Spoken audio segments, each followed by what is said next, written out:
नमस्कार, आदाब। स्वागत है आपका इंडियन न्यूज के इस स्पेशल शो में जिसका नाम है शख्सियत, यानी जिक्र हिंदुस्तान की सरजमीन पर पैदा हुई उन अजीम हस्तियों का जिन्होंने संघर्ष के सफर पर चलकर कामयाबी का ऐसा मुकाम हासिल किया कि उनका नाम तारीख में दर्ज हो गया। मिसाल की कसौटी पर उनकी जीवन गाथा आने वाली नस्लों को भी प्रेरित करती रहेगी।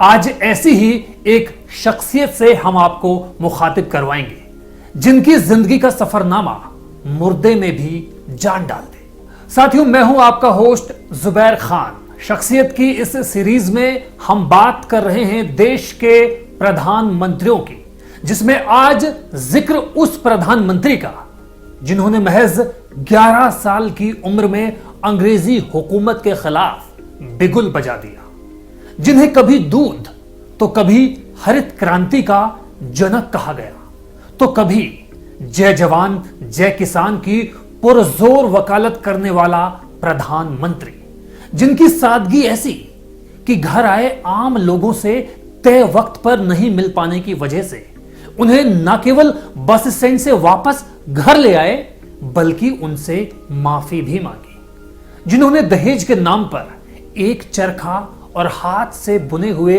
कुछ मीटर कपड़े लेने की पेशकश कर सबको चौंका दिया, जिनके ताबूत को कंधा देने वालों में सबसे आगे थे सोवियत प्रधानमंत्री एलेक्सी कोसिगिन और पाकिस्तानी राष्ट्रपति जनरल अयूब खान।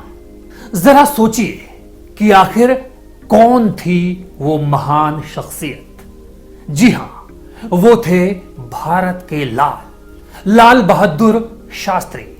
यूं तो लाल बहादुर शास्त्री की जिंदगी से जुड़े कई किस्से हैं, लेकिन हम उनमें से जुड़े कुछ चुनिंदा मगर बेहद दिलचस्प किस्सों से आज आपको मुखातिब करवाएंगे। लेकिन पहले बात शास्त्री जी की जिंदगी के संघर्ष के उन दिनों की, जब उन्होंने मुश्किलों से न केवल डटकर मुकाबला किया बल्कि उनको शिकस्त देने में भी वो कामयाब हुए।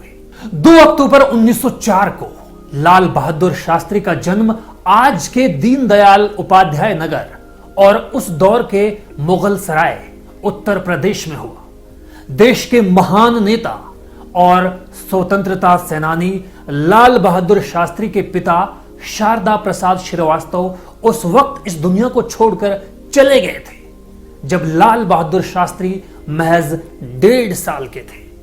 मां राम दुलारी देवी पति के निधन के बाद अपने तीनों बच्चों को अपने पिता के घर ले गई। लाल बहादुर गरीबी में पले। नन्हे लाल को वाराणसी में उनके चाचा के साथ रहने के लिए भेजा गया ताकि वो हाई स्कूल जा सके।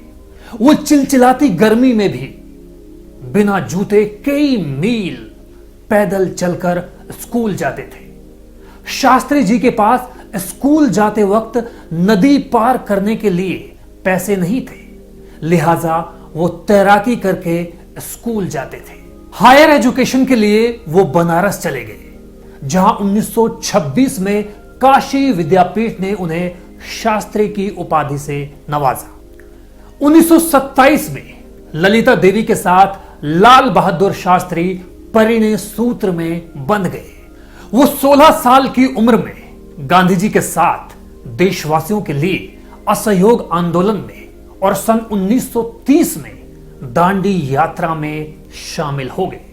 उन्होंने महात्मा गांधी के आह्वान के जवाब में अपनी पढ़ाई छोड़ने का बड़ा फैसला लेकर सबको दांतों तले उंगली दबाने पर मजबूर कर दिया। लेकिन इस फैसले ने उनकी मां की उम्मीदों को चकनाचूर कर दिया। मगर लाल बहादुर ने अपना मन बना लिया था। लाल बहादुर शास्त्री ने खुद को संघर्ष करने के लिए तैयार किया। उन्होंने कई रक्षा अभियानों का नेतृत्व किया और ब्रिटिश जेलों में तकरीबन 7 साल बिताए। सन 1946 में लाल बहादुर को उत्तर प्रदेश में संसदीय सचिव नियुक्त किया गया और जल्द ही वो गृह मंत्री के पद पर आसीन हो गए। 1947 में पुलिस और परिवहन मंत्री बनने का आपको मौका मिला। और आपने वो करके दिखाया जिसके बारे में किसी ने कल्पना भी नहीं की थी। देश में पहली बार उन्होंने महिला कंडक्टरों की नियुक्ति का ऐलान कर दिया, जिसका महिलाओं ने तहे दिल से स्वागत किया। यही नहीं, उन्होंने पुलिस को सख्त लहजे में हिदायत दी कि प्रदर्शनों के दौरान उग्र भीड़ को तितर बितर करने के लिए लाठियों का इस्तेमाल करना बंद किया जाए, जिसके बाद वो देशवासियों के चहेते बन गए। और फिर आया साल 1951, जब लाल बहादुर शास्त्री को देश के रेल मंत्री की जिम्मेदारी सौंप दी गई। इत्तेफाक यह हुआ कि उनके रेल मंत्री रहते एक रेलवे दुर्घटना हो गई, जिसमें कई लोगों की जान गई। इस हादसे का गहरा सदमा लाल बहादुर शास्त्री को पहुंचा और खुद को कसूरवार मानते हुए उन्होंने अपने पद से इस्तीफा देकर एक बार फिर सबको चौंका दिया। जरा सोचिए कि क्या देश भर में मौजूद 4153 विधायक और लोकसभा के 545 और राज्यसभा के 245 हिस्सेदार क्या ऐसा कर पाने का मादा रखते हैं? आप बखूबी जानते हैं। बहरहाल कांग्रेस में लाल बहादुर का कद लगातार बढ़ता जा रहा था, जिसके नतीजे में पार्टी ने 1951 में उन्हें महासचिव के रूप में नियुक्ति करने का ऐलान कर दिया। 1952 में उनको राज्यसभा भेज दिया गया।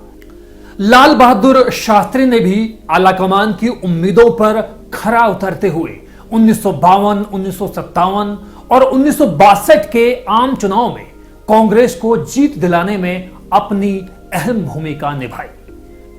अपनी सियासी पारी को आगे बढ़ाते हुए लाल बहादुर शास्त्री 1961 में देश के गृह मंत्री बन चुके थे और जवाहरलाल नेहरू की मौत के बाद कांग्रेस पार्टी ने उन्हें सबसे भरोसेमंद और काबिल लीडर मानते हुए 9 जून 1964 को भारत के प्रधानमंत्री के रूप में शपथ दिला दी। शास्त्री जी ने सीलोन और रंगून की यात्रा की और पड़ोसी देशों के साथ मजबूत डिप्लोमेसी की नींव रखी। शास्त्री जी ने प्रधानमंत्री बनने के बाद नेहरू की गुटनिरपेक्ष नीति के सिलसिले को बदस्तूर जारी रखा और अब लाल बहादुर शास्त्री से जुड़े वो किस्से जिनसे देश की आने वाली नस्लें यकीनन इबरत हासिल करती रहेंगी। गालिबन ये 26 सितंबर 1965 की बात है। भारत पाकिस्तान युद्ध खत्म हुए अभी महज 4 दिन ही हुए थे जब लाल बहादुर शास्त्री ने दिल्ली के रामलीला मैदान में हजारों लोगों के सामने बोलना शुरू किया तो वो कुछ ज्यादा ही अच्छे मूड में थे।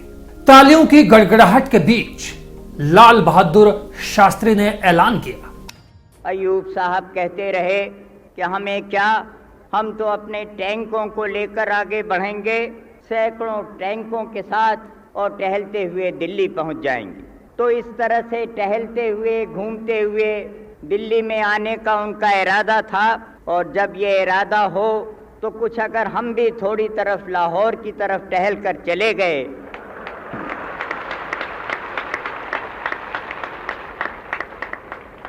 तो मैं समझता हूँ कि मैंने या हम लोगों ने कोई गलत बात तो ऐसी नहीं की।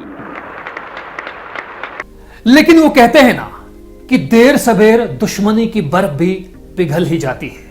शायद ऐसा ही कुछ हुआ, तभी तो 10 जनवरी 1966 को रूसी प्रधानमंत्री एलेक्सी कोसिगिन ने हिंदुस्तान के प्रधानमंत्री यानी लाल बहादुर शास्त्री और पाकिस्तान के राष्ट्रपति जनरल अयूब खान को ताशकंद घोषणा पत्र पर हस्ताक्षर करने की पेशकश कर दी और दोनों ने इसे मंजूर भी कर लिया। लेकिन भारत के लिए यह यात्रा खासे घाटे का सौदा साबित हुई, क्योंकि इसी यात्रा के दौरान लाल बहादुर शास्त्री का 11 जनवरी 1966 को दिल का दौरा पड़ने की वजह से निधन हो गया। हालांकि वास्तव में शास्त्री जी की मौत कैसे हुई, इस पर कई राय हैं। यह राज कब फाश होगा कहना मुश्किल है, लेकिन विदेशी दौरे पर गए शास्त्री जी का यूं ऐसे चले जाना रहस्यमयी बात तो है ही, जिस पर खूब बहस मुबाहिसे भी होते रहे। खैर 11 जनवरी 1966 को जब लाल बहादुर शास्त्री का ताशकंद में निधन हुआ तो उनके घर सबसे पहले पहुंचने वाले शख्स थे पाकिस्तान के राष्ट्रपति जनरल अयूब खान। उन्होंने शास्त्री जी के पार्थिव शरीर को देखकर यह कहा था, here lies a person who could have brought India and Pakistan together. यानी यहां एक ऐसा आदमी लेटा हुआ है जो भारत और पाकिस्तान को साथ ला सकता था। जब शास्त्री के शव को दिल्ली लाने के लिए ताशकंद हवाई अड्डे पर ले जाया जा रहा था तो रास्ते में हर सोवियत, हर भारतीय और हर पाकिस्तानी झंडा झुका हुआ था। शास्त्री जी के मिस्र की राजधानी काहिरा जाने से पहले अमेरिकी राजदूत चेस्टर बॉल्स ने उन्हें मिलकर अमेरिकी राष्ट्रपति लिंडन जॉनसन का अमेरिका आने का न्योता उन्हें दिया था। लेकिन इससे पहले कि शास्त्री इस बारे में कोई फैसला ले पाते, जॉनसन ने अपना न्योता वापस ले लिया था। विदेशी मामलों के जानकारों ने इसे फील्ड मार्शल अयूब खान का अमेरिका पर दबाव बताया। वरिष्ठ पत्रकार रहे कुलदीप नैयर के बकौल शास्त्री जी ने इस बेइज्जती के लिए जॉनसन को कभी माफ नहीं किया। कुछ महीनों बाद जब शास्त्री जी कनाडा जा रहे थे तो अमेरिकी राष्ट्रपति जॉनसन ने उन्हें वॉशिंगटन में रुकने का न्योता दे दिया, लेकिन शास्त्री जी ने उस बात को याद रखा और उस न्योते को नामंजूर कर दिया। लाल बहादुर शास्त्री के बेटे अनिल शास्त्री के मुताबिक साल 1965 की लड़ाई के दौरान अमेरिकी राष्ट्रपति लिंडन जॉनसन ने शास्त्री जी को धमकी दी थी कि अगर आपने पाकिस्तान के खिलाफ लड़ाई बंद नहीं की तो हम आपको PL 480 के तहत जो लाल गेहूं भेजते हैं उसे बंद कर देंगे। उस समय भारत गेहूं के उत्पादन में आत्मनिर्भर नहीं था। शास्त्री को यह बात बहुत चुभी। उन्होंने देशवासियों से भावुक अपील करते हुए कहा कि हम हफ्ते में एक वक्त भोजन नहीं करेंगे, जिसकी शुरुआत उन्होंने अपने ही घर से कर दी। साल 1963 में कामराज योजना के तहत शास्त्री जी को नेहरू मंत्रिमंडल से इस्तीफा देना पड़ गया। उस समय वो भारत के गृह मंत्री थे। कुलदीप नैयर याद करते हैं, उस शाम मैं शास्त्री के घर पर गया। पूरे घर में ड्राइंग रूम को छोड़कर हर जगह अंधेरा छाया हुआ था। शास्त्री जी वहां अकेले बैठे अखबार पढ़ रहे थे। मैंने उनसे पूछा कि बाहर बत्ती क्यों नहीं चल रही है। अब से मुझे इस घर का बिजली का बिल अपनी जेब से देना पड़ेगा, इसलिए मैं हर जगह बत्ती जलाना बर्दाश्त नहीं कर सकता। शास्त्री को सांसद की तनख्वाह के 500 रुपए के मासिक वेतन में अपने परिवार का खर्च चलाना मुश्किल पड़ रहा था। नैयर अपनी आत्मकथा में लिखते हैं, मैंने उन्हें अखबारों में लिखने के लिए मना लिया था। मैंने उनके लिए एक सिंडिकेट सेवा शुरू की, जिसकी वजह से उनके लेख द हिंदू, अमृत बाजार पत्रिका, हिंदुस्तान टाइम्स और टाइम्स ऑफ इंडिया में छपने लगे। हर अखबार उन्हें एक लेख के 500 रुपए देता था। इस तरह उनकी 2000 रुपए की अतिरिक्त कमाई होने लगी। जब लाल बहादुर शास्त्री ताशकंद सम्मेलन में भाग लेने रूस गए तो वो अपना खादी का ऊनी कोट पहनकर गए। रूस के प्रधानमंत्री एलेक्सी कोसिगिन को फौरन इस बात का एहसास हो गया कि इस कोट से ताशकंद की सर्दी का मुकाबला नहीं किया जा सकेगा। अगले ही दिन उन्होंने शास्त्री जी को यह सोचकर एक और कोट भेंट किया कि वो इसे ताशकंद की सर्दी में पहने। लाल बहादुर शास्त्री के बेटे अनिल शास्त्री के मुताबिक अगले दिन कोसिगिन ने देखा कि शास्त्री फिर वही पुराना खादी का कोट पहने हुए हैं। उन्होंने बहुत झिझकते हुए शास्त्री जी से पूछा कि क्या आपको वो कोट पसंद नहीं आया। शास्त्री जी ने जवाब दिया, वो कोट वाकई बहुत गर्म है, लेकिन मैंने उसे अपने दल के एक सदस्य को कुछ दिनों के लिए पहनने के लिए दे दिया है, क्योंकि वो अपने साथ इस मौसम में पहनने के लिए कोट नहीं ला पाया था। कोसिगिन ने भारतीय प्रधानमंत्री और पाकिस्तानी राष्ट्रपति के सम्मान में आयोजित किए गए सांस्कृतिक समारोह में इस घटना का जिक्र करते हुए कहा कि हम लोग तो कम्युनिस्ट हैं, लेकिन प्रधानमंत्री शास्त्री सुपर कम्युनिस्ट हैं। लाल बहादुर शास्त्री के बेटे सुनील शास्त्री भी उनसे जुड़ी एक और घटना का जिक्र करते हैं। जब शास्त्री प्रधानमंत्री बने तो उनके इस्तेमाल के लिए उन्हें एक सरकारी शेवरले इम्पाला कार दी गई। एक दिन मैंने बाबूजी के निजी सचिव से कहा कि वो ड्राइवर को इम्पाला के साथ घर भेज दे। हमने ड्राइवर से कार की चाबी ली और दोस्तों के साथ ड्राइव पर निकल गए। घर पहुंचते पहुंचते बाबूजी को हमारी इस बगैर इजाजत वाले सफर के बारे में सारी जानकारी पता चल चुकी थी। आनन फानन में बाबूजी ने कार के ड्राइवर को बुलाने के लिए कहा। उन्होंने ड्राइवर से पूछा, क्या आप अपनी कार में कोई लॉगबुक रखते हैं? जब उसने हाँ में जवाब दिया तो उन्होंने पूछा, कल इम्पाला कार कुल कितने किलोमीटर चली है? जब ड्राइवर ने कहा कि 14 किलोमीटर तो उन्होंने कहा कि इसे निजी इस्तेमाल की मद में लिख लिया जाए और अम्मा को निर्देश दिया कि प्रति किलोमीटर के हिसाब से 14 किलोमीटर के लिए जितना पैसा बनता है उनके निजी सचिव को दे दें ताकि उसे सरकारी खजाने में जमा कराया जा सके। तब से लेकर आज तक मैंने और मेरे भाई ने कभी भी निजी काम के लिए सरकारी कार का इस्तेमाल कभी नहीं किया। इस बात में कोई दो राय नहीं है कि शास्त्री जी की जिंदगी की किताब पूरी तरह से साफ थी, जिसमें अदब, इज्जत व एहतराम तो था, मगर दौलत या शोहरत की कोई चाहत नहीं थी। 1966 में मरणोपरांत भारत के सर्वोच्च नागरिक सम्मान यानी भारत रत्न से जब शास्त्री जी को सम्मानित किया गया तो हर हिंदुस्तानी की आंखें नम थी। तो दोस्तों, शख्सियत के इस एपिसोड में आज बस इतना ही। अगली पेशकश में हम फिर बताएंगे आपको किसी और प्रधानमंत्री के कहे अनकहे, सुने अनसुने किस्से। और हां, आपके फीडबैक्स का हमेशा की तरह हमें रहेगा इंतजार। तो फिलहाल दीजिए इजाजत। नमस्कार, आदाब।